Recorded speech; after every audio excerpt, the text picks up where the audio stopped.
صلى الله عليك يا مولاي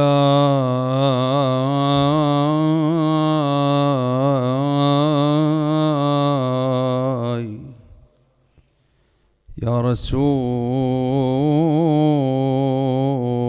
الله. صلى الله عليك يا مولاي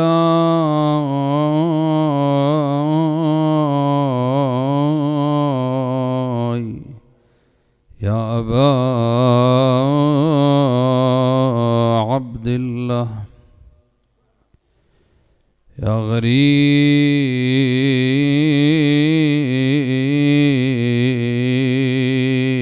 يا مظلوم كربلاء يا مسلوب العمامة ظلما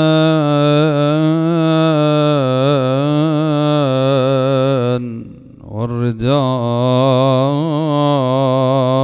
يا ليتنا كنا معكم سادتي فنفوز والله فوزا عظيما.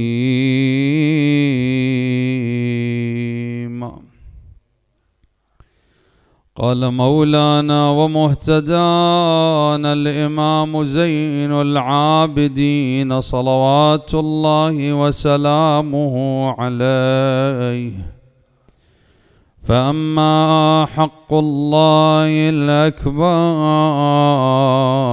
فإنك تعبده لا تشرك به شيئا، فإذا فعلت ذلك بإخلاص جعل لك على نفسه أن يكفيك أمر الدنيا والآخرة ويحفظ لك ما تحب منهما لنزول الرحمة ودفع الضرار وتعجيلا في فرج مولانا صاحب العصر والزمان شمولنا بخفي ألطافه. أفلح من يصلي على محمد وآل محمد 3 مرات وبأعلى الأصوات.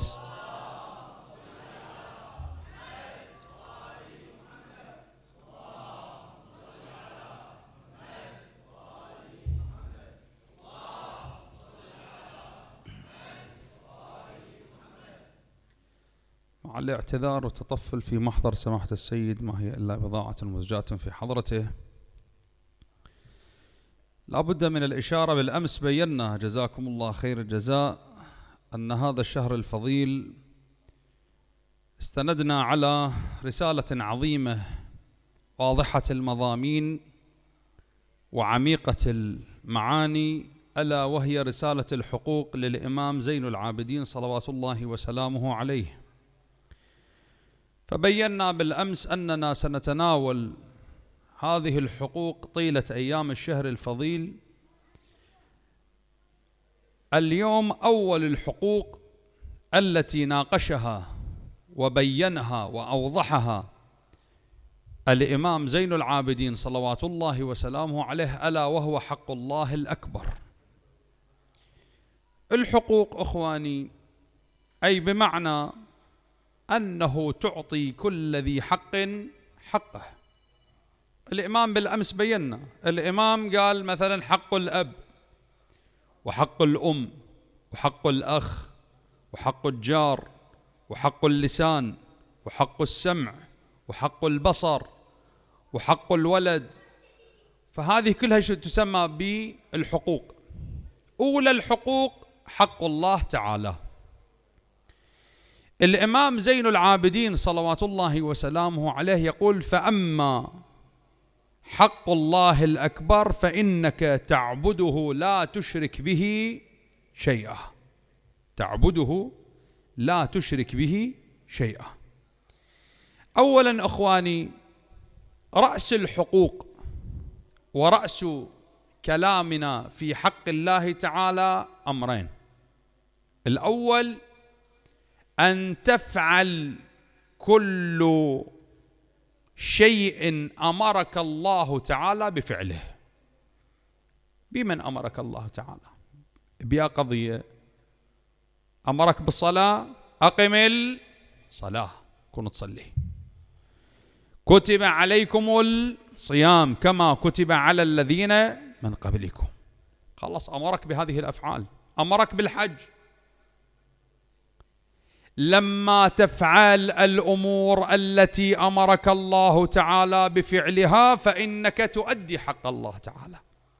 أنت لما تصلي مو فقط أنه تصلي تسقط الواجب، لا، كن تجعل في قرارة نفسك أنه أنا لما أصلي جاي أؤدي حق من حقوق الله تعالى، وهذا الحق أنا ملزم بتأديته. ليش أخواني؟ ألا جزاء الإحسان إلا الإحسان. الله تعالى أحسن إليك، أنعم إليك بعدة نعم: نعمة الستر، نعمة العافية، نعمة البصر، نعمة السمع، نعمة الحركة، نعمة الوقوف، نعمة الجلوس، نعمة الحفظ، نعمة الذاكرة. هذه كلها نعم الله تعالى أنعم عليك، فلا بد أن تؤدي شنو؟ تؤدي حقه. وهذا الإنعام وهذه الحقوق، قلنا أولى الحقوق أن تفعل ما أمرك الله تعالى بفعله. أمرك بالصلاة كنت تصلي، أمرك بالزكاة كنت تزكي، أمرك بالحج كنت تحج لمن استطاع إليه سبيلا، المستطيع. كذلك أمرك بعدة أوامر كنت تفعلها. زين، بعد والثاني ماذا؟ أن تنتهي عن كل شيء نهاك عنه. تريد تؤدي حقوق الله تعالى، أن تنتهي عن كل شيء نهاك الله عنه. اجتنبوا الخمر والميسر فإنه رجس من عمل الشيطان. رجس من عمل الشيطان شنو؟ فاجتنبوه. إنما الخمر والميسر رجس من عمل الشيطان فاجتنبوه. خلاص. أيحب أحدكم أن يأكل لحم أخيه ميتا فكرهتموه. ينهانا عن من؟ عن الغيبة، وينهانا عن النميمة، وينهاني عن أخذ أعراض الناس، وينهاني عن كل هذه الأمور. بالتالي هذه النواهي لما أتركها لوجه الله تعالى ولحق من حقوق الله تعالى، لكن يكون الترك والفعل بمن أخواني؟ الإمام زين العابدين يخلي قاعدة، يخلي قيد بمن؟ بإخلاص. الإخلاص بمن؟ بالعمل. مرة أخواني إخلاص بالعبادة، ومرة إخلاص بمن؟ بالعمل. شلون إخلاص بالعبادة وشلون إخلاص بالعمل؟ يعني مثلا فدي يوم من الأيام ينقل أحد العلماء يقول: رحت أشتري هذه الحبوب الباقوليات من دكان. عادة أخواني بعض المحال، هسه الآن القصة في العراق، في إيران، لعلها على ما في بالي في إيران. يقول: رحت أشتري هذه الحبوب باقوليات. يعني الباقوليات عادة توضع في أكياس ورقية، مو بلاستيكية، لا ورقية. فيقول: دخلت على أبو المحل لقيت مخلي تحت الوزن الميزان، كان القديم أبو الكفتين، هسه الآن الميزان اللي عندنا الموجود هذا الإلكتروني كذا. يقول: لكن الميزان كان عنده هذا القديم أبو الكفتين، بالكفة الأولى تخلي الوزنة، وبالكفة الثانية شو تخلي البضاعة. فيقول: مخلي جوا الوزنة، جوا الكيلو، مخلي هذا الغلاف الورقي، هذا المغلف الورقي مخليها وين؟ جوا الوزنة. فسألته قلت له: حجينا ليش مخلي هذا الغلاف جوا الوزنة؟ قال: لأن الناس اشتروا مني الحبوب ولم يشتروا مني المغلف. أنا من راح أخلي الحبوب بهذا المغلف والنوب أحطها على الكفة، أفرض هذا المغلف إله وزن لو ما إله؟ إله وزن. أفرض 50 غرام، 50 غرام، هاي ال50 غرام راح تنقص من الوزن من البضاعة لو ما تنقص؟ تنقص من البضاعة. فبالتالي أنت من دافع فلوس الكيس هذا المغلف، لو دافع فلوس البضاعة؟ دافع فلوس البضاعة. فبالتالي أخواني هذا الإنسان لما تسأله تقول له: أنت ليش تسوي هيك؟ هو ما حد يدري بيك وما حد ملتفت لها، ليش تسوي هيك؟ يقول لك: أنا أخشى الله كما يقول العلماء وكما يقول أهل البيت: اخشى الله كأنك تراه، فإن لم تكن تراه فهو شنو؟ يراك. اخشى الله كأنك تراه، وإن لم تكن فهو شنو؟ فهو يراك. خلي عملك خالص ما بينك وما بين شنو؟ ما بين رب العالمين. يعني الأوامر أنت لما تسوي، لما تصلي، أسألك بالله أخواني، أنت الآن في غرفة ما بين 4 جدران، مو لو لا، منو يدري بيك صليت ولا ما صليت؟ أكو أحد يدري بيك؟ ماكو أحد. فعندما تصلي أنت صلاتك إلمن؟ لله تعالى، أن الله تعالى جاي تأدي حق من حقوقه. وعندما تجتنب عن نواهي، عن نهي من النواهي، فإنه إلمن؟ لتأدية حق من حقوق الله تعالى. زين، بعد من الأمور التي علينا أن نجعلها ضمن حقوق الله تعالى أصول الدين. شباب، بعض الشباب ذاك اليوم والله يعني هضيمة صراحة، يعني غصة في القلب هذه. في الزيارة الشعبانية يجيبون أنه يجي واحد مذيع، ما أدري هسه مأجور مدفوع ما معلوم، يسأل الشباب يقول لهم تعرفون أصول الدين؟ يقول له ما نعرف. يسأل 1 2 3 4 يقول لهم أصول الدين، جاوبوا ايش قد أصول الدين، شنو أصول الدين، أعطيكم جائزة، وما حد يعرف. قطعا هسه راح تقول لي لا، مو هو راح للشباب العام، خير للشباب المتدين. أنا ما لي شغل بأنه لابد كل الشباب كون تعرف أصول الدين، لأن أصول الدين أساس الدين. أصول الدين أخواني 5، أولاها التوحيد والعدل، بعد النبوة، بعد شنو؟ الإمامة، وآخرها شنو؟ المعاد. هذه أصول الدين إذا تعرفها حق المعرفة فإنك تؤدي حقا من حقوق الله تعالى. خلنا نجيهن واحد واحد نسولف بهن هذه الليلة. أولا أخواني، أصل من أصول الدين ألا وهو التوحيد. التوحيد طبعا ينقسم إلى 3 أقسام. هسه لعله الواحد لما يسمع التوحيد عباله أنه التوحيد خلص أن الله تعالى واحد لا شريك له، بس هذا لا، التوحيد ينقسم إلى 3 أقسام. مرة أقصد به التوحيد أن الله تعالى واحد موجود، يعني أناقش شنو؟ وجود الله تعالى، أن الله تعالى موجود أم ليس بموجود، هذا توحيد. ومرة لا، توحيد بمعنى الوحدانية، أن الله تعالى واحد لا شريك له. هاي 2. 3، أناقش أن الله تعالى واحد لا شريك له، فأين صفاته؟ النوب أناقش شنو؟ صفات الله تعالى. هذا كم توحيد صار عندنا؟ توحيد كم قسم ينقسم؟ 3 أقسام. نجي للأول. أولا، أكو آيات تدل على أن الله تعالى، على وجود الله تعالى. أي نعم، بسم الله الرحمن الرحيم: ولئن سألتهم من خلق السماوات والأرض ليقولن الله. كل الديانات وكل المذاهب الكل يعلم أنه الذي خلق السماوات والأرض منه الله تعالى. اللي يقول مو رب العالمين إما منكر ولا بد نطالبه بدليل. تعال شنو دليل إنكارك؟ هذا واحد. وإما متزمت، هذا يريد بس شنو؟ بس يريد خالف شنو؟ تعرف مو؟ هسه واحد السير كله الناس كلها تمشي بهذا الاتجاه، هذا واحد يمشي عكس الاتجاه، شو يريد؟ يريد ينعرف مو؟ خالف شنو؟ تعرف. في يوم من الأيام أحد ذول اللي يدعون أنهم ملحدين، في يوم من الأيام سواله ندوة أنه الله غير موجود. سوى هاي الندوة، دعا بعض الشباب، واحد من الشباب المؤمن يقول أنا حضرت تلك الندوة. اخواني مثل هذا المايك، هسه الاخوه اللي انطوني اياه، هذا هسه الان هذا المايك اللي الاخوه اللي انطوني اياه، ما انا مشكل هنا، مجرد ما انزل من المنبر شنو ياخذونه من عندي. هذا الشخص انطوه هذا المايك، صعد على المنصه ان الله غير موجود، ولو كان موجود لرايناه، وكل شيء لا يرى فهو غير موجود، ومن هالباب هذا ساعه الا ربع يتكلم ان الله تعالى غير شنو؟ غير موجود. يقول إن الله تعالى إذا أراد أن يفضح عبدا أظهره على فلتات لسانه. ترى وحقك، إذا يريد رب العالمين يفضح له إنسان مو يجيب له واحد يفضحه ويسلط عليه واحد يفضحه، لا لا لا لا لا، الله تعالى يسلط لسانه عليه، أظهره على فلتات شنو؟ لسانه.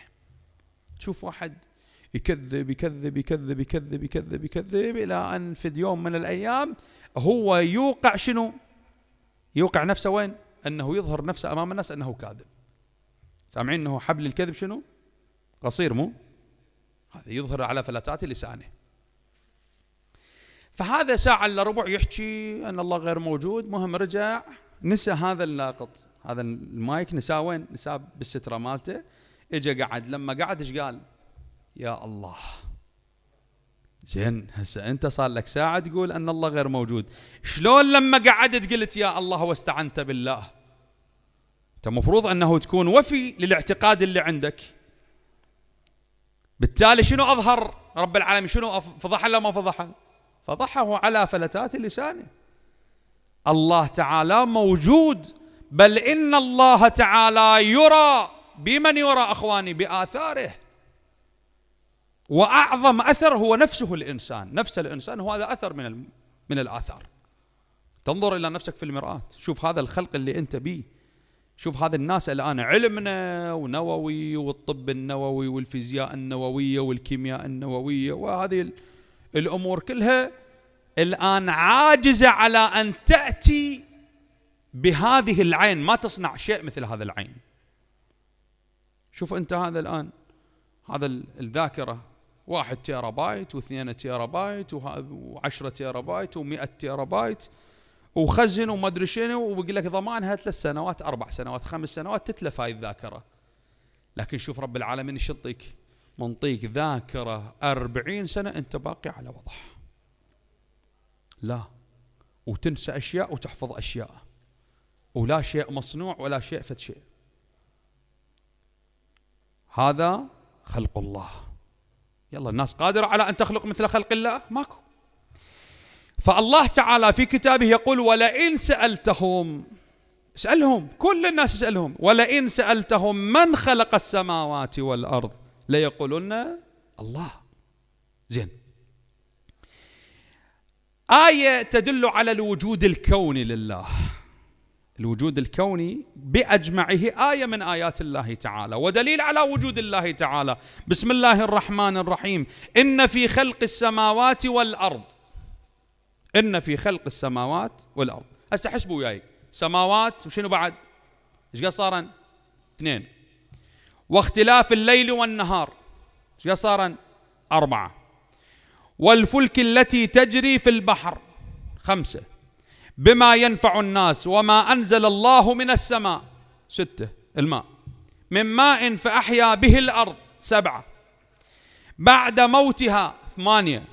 وبث فيها من كل دابة 9. وتصريف الرياح 10. والسحاب ايش قد؟ 11. بين السماء والأرض لآيات لقوم يعقلون. 11 آية، هذني أثر من آثار الله تعالى. فالأثر يدل على المؤثر. كل أثر إخواني أكو شنو؟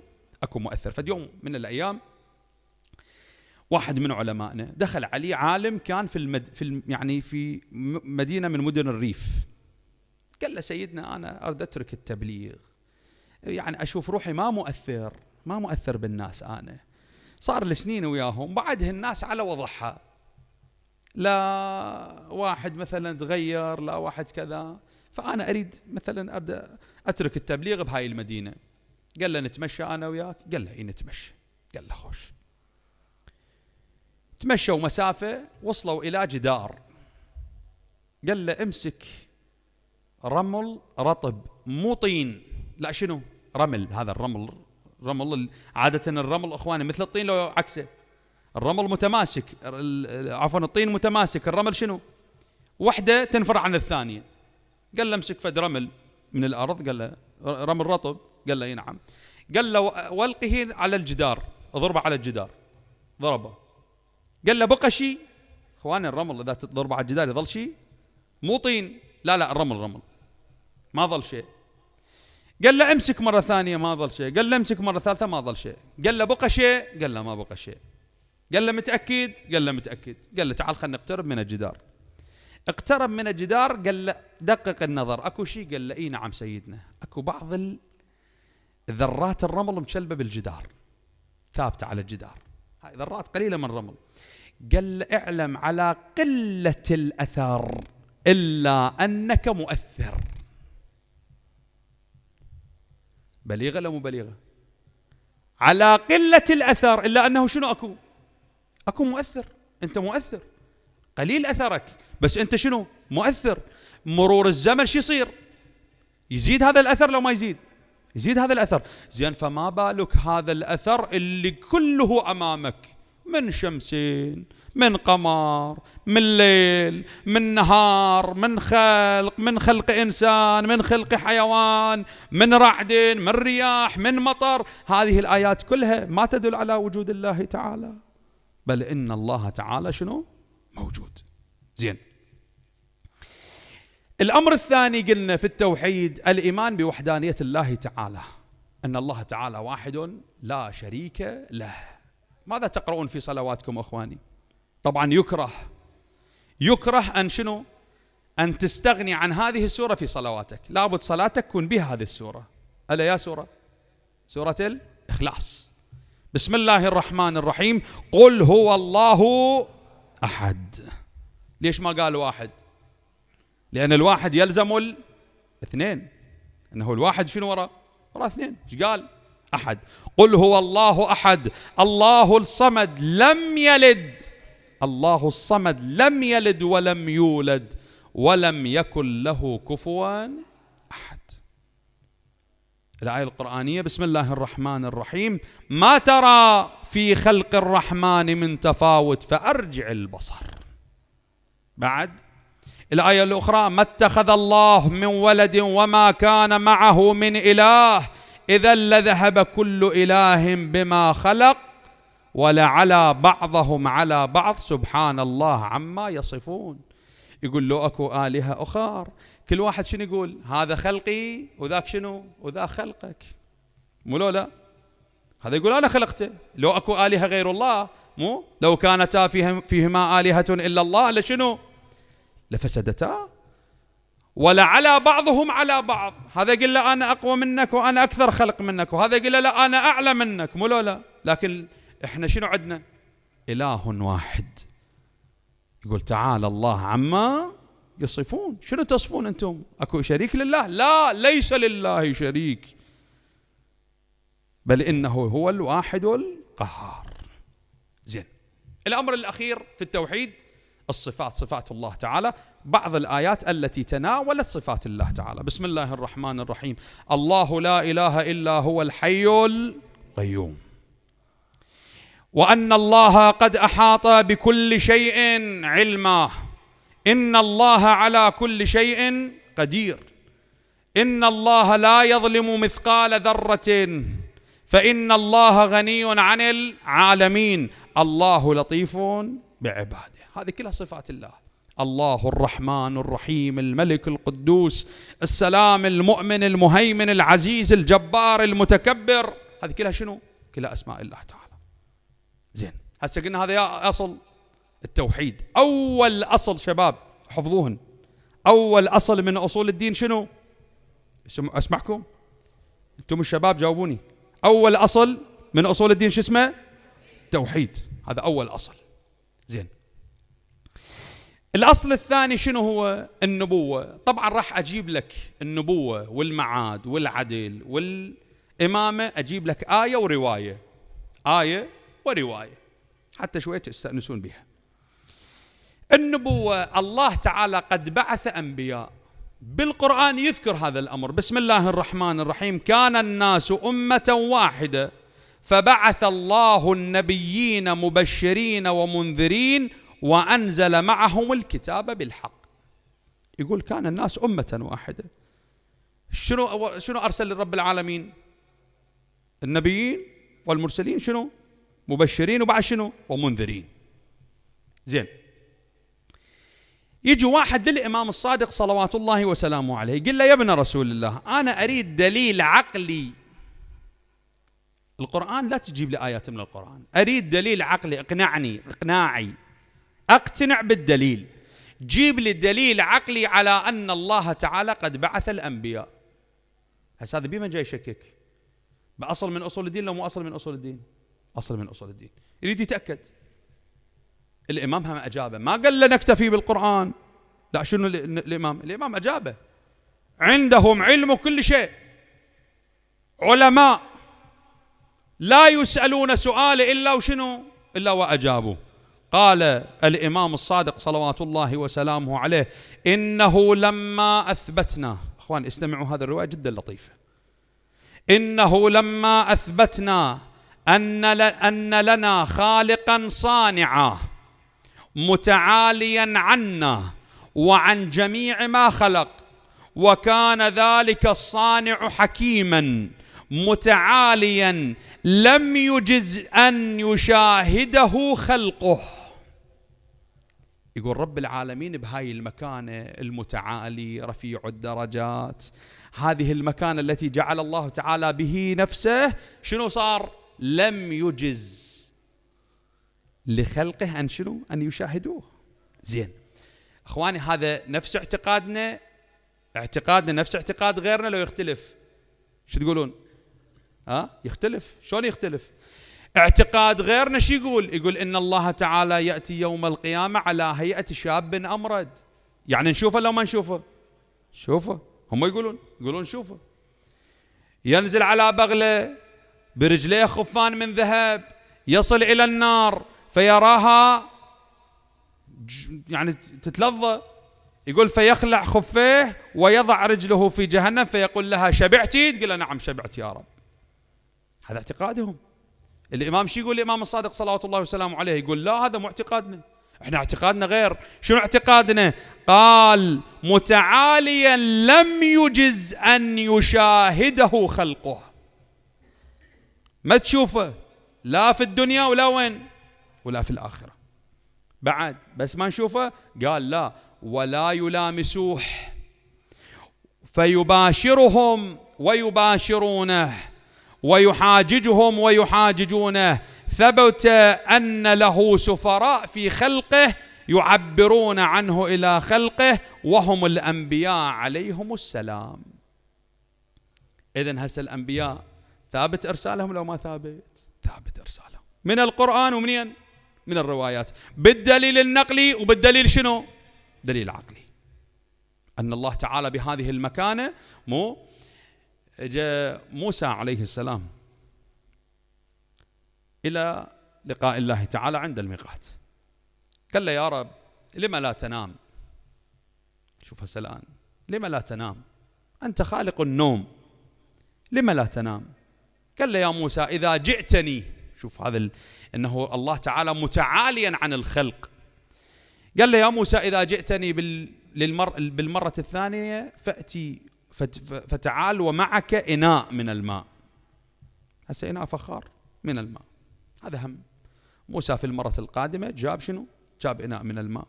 فألقى الله تعالى عليه السنة. السنة أخواني شنو؟ احنا نسميها سلهم، مو فلان سلهم. شنو سلهم يعني؟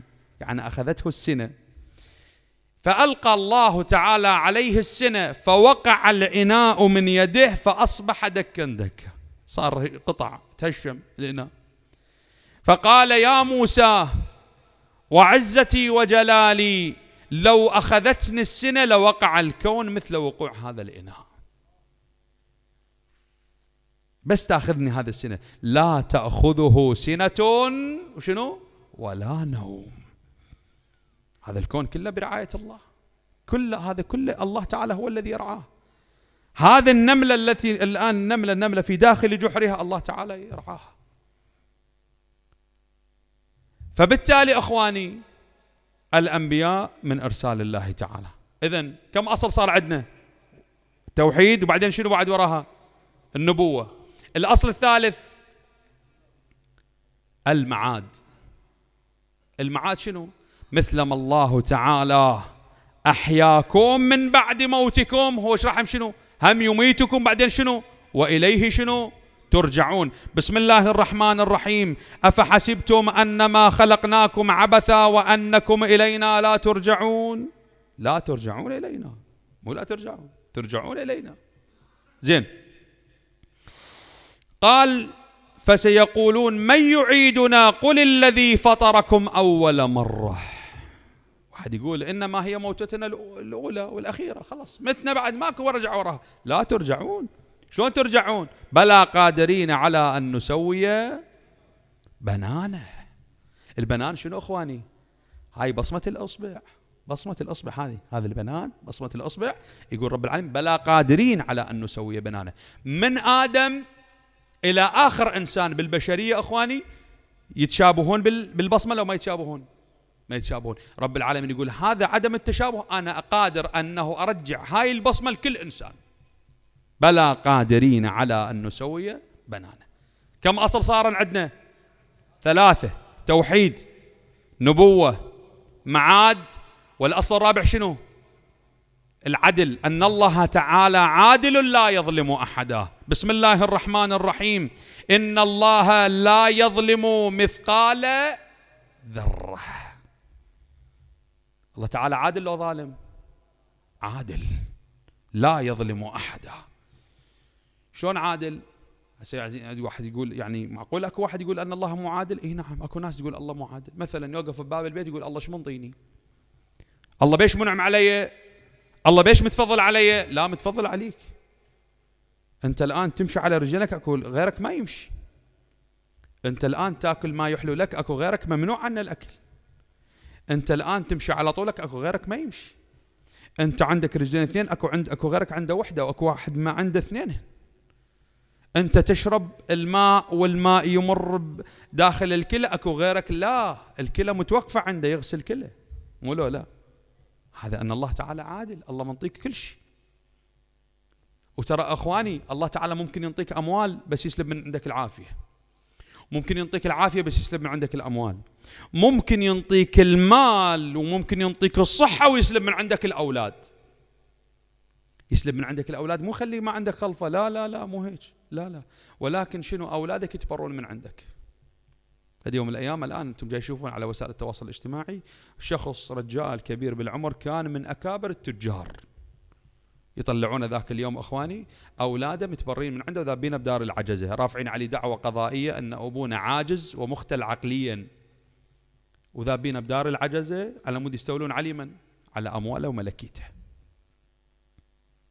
فبالتالي اخواني الله تعالى يجوز انطاه فلوس، انطاه صحه، ولكن سلب من عنده، سلب من عنده الاولاد. زين، بعد قول امير المؤمنين صلوات الله وسلامه عليه في عداله الله تعالى: واما الذنب الذي لا يغفر. اخواني ترى مو كل ذنب يغفر، الذنب اذا كان من حقوق الله تعالى يغفر، لكن اكو ذنوب ما بين الانسان والانسان، اذا انسان انت ظالمه الله تعالى ما يتدخل بالغفران،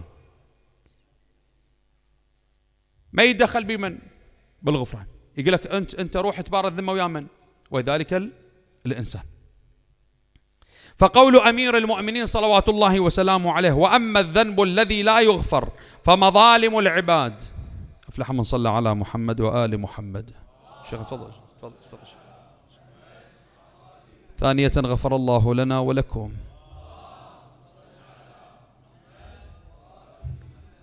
على محبة الزهراء ثالثة.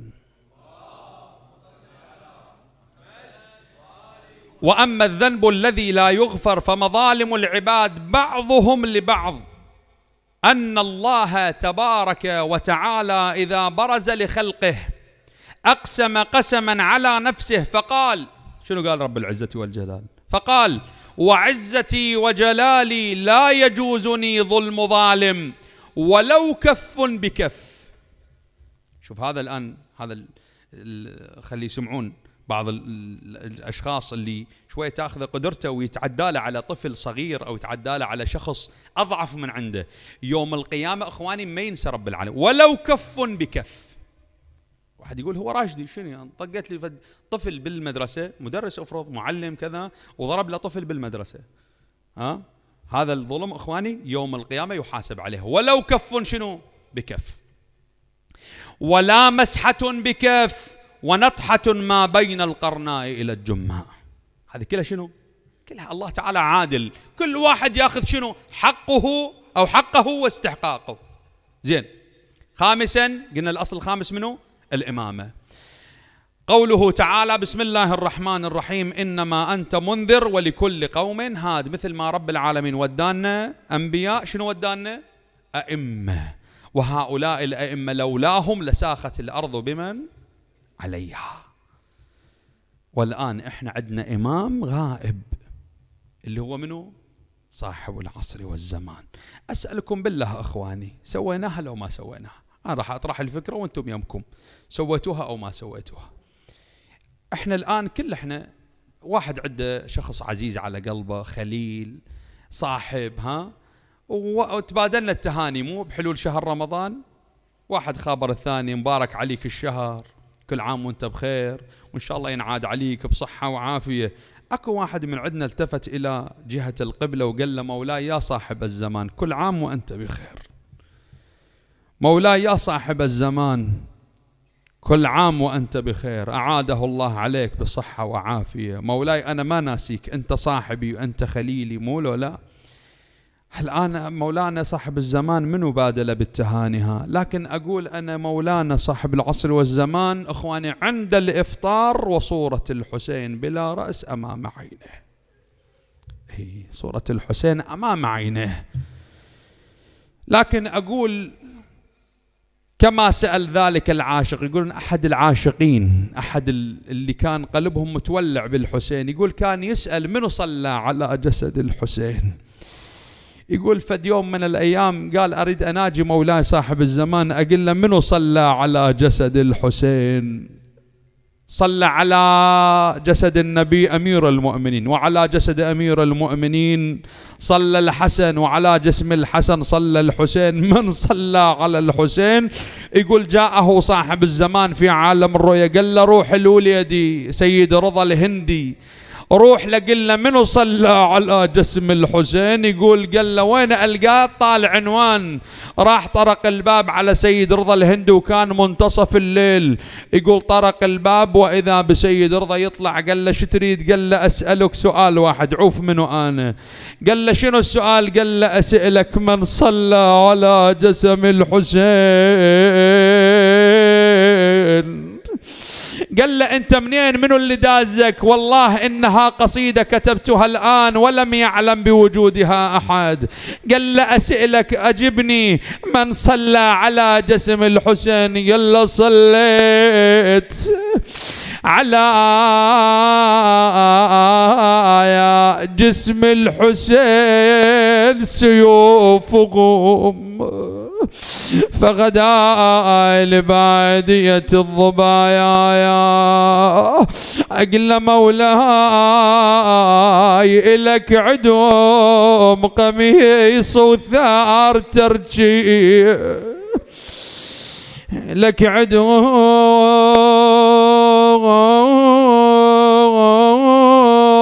قميص وثار ترجي ولك بين الصهيل تغيب علوي. عذرا سيدنا، عذرا يا صاحب الزمان، ولك بين الصهيل تغيب علوية إلك عدوم صدر يا أغل يجي وداس، لك عدوم صدور يا قل يجي وداسة لك عدوم طفل ضك بالرمح راسه. لعد عباس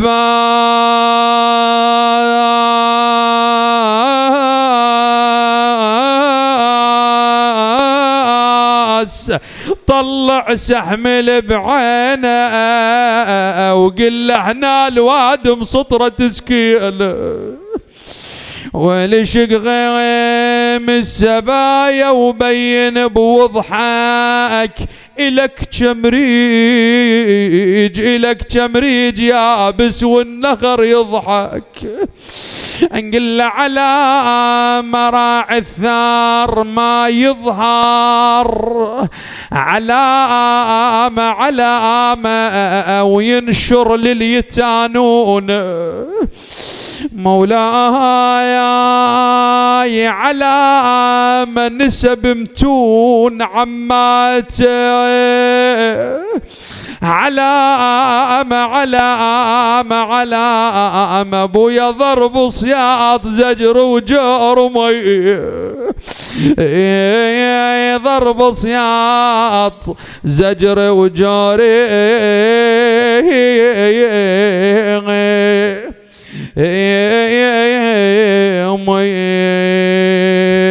مولاتنا الحوراء مرت على نهر العلقمي لكن الأيادي مكتوف وجسد البطل على نهر العلقمي. يقول نظرت إلى جسد العباس تقول له خويا ترضى مسلبة ومسبية مر عليك خويا عليك ما تقدر تفقن مقطعات يديك خويا مبارك عاد بس حرك لرجليك خويا عودة تأمل تلحقني وترفع صوت عداك الطقني تقل له صح وياي راسك يا ابو المروه بس مشتاق اشمل ريحة الخوة خويا شوف الشمر بيه ايش سوى يا زينب اخويا شوف الشمر بيه ايش سوى ابويا صوته علامة نيتلو. يقول ايش نادت زينب صاحت انا عباس بالله مني انا اجيب وراوي حال اخت الغريب. سليبة قامت تقود بسليبة إنا لله